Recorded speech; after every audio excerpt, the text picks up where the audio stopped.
Каждому россиянину по-своему откликаются исторические события, однако летопись Великой Отечественной войны занимает отдельное место в нашей памяти. Сегодня, 27 января, отмечается 78-я годовщина полного освобождения Ленинграда от блокады. Мало кто может себе представить, через что прошли некоторые люди. О самом страшном событии времен Второй мировой в сюжете Надежды Саханской. Человек привыкает ко всему.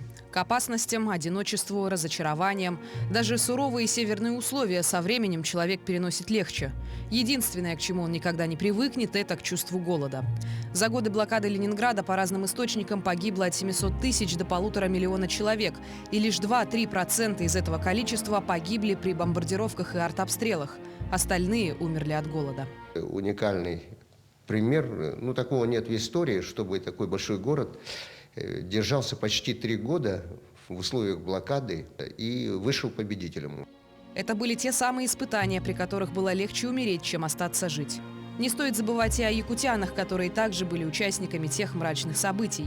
По историческим данным, в одной только блокаде Ленинграда насчитывается более 2500 жителей нашей республики. Многие погибли, конечно. Например, медаль за оборону Ленинграда получили только 215 человек.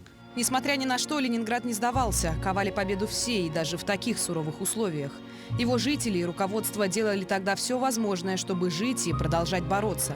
Несмотря на то, что город находился в жесточайших условиях блокады, его промышленность продолжала снабжать необходимым вооружением и снаряжением войска Ленинградского фронта. Обессиленные голодом и тяжело больные рабочие выполняли срочные задания, ремонтировали корабли, танки и артиллерию.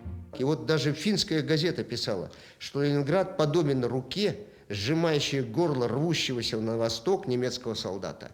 Подвиг защитников Ленинграда, отстоявших свой город в условиях тяжелейших испытаний, вдохновлял всю страну и заслужил глубокое уважение. И до сих пор у мемориалов мы слышим голос ленинградки Ольги Бергольц. Никто не забыт, ничто не забыто. Надежда Саханская, Георгий Григорьев, Якутия 24.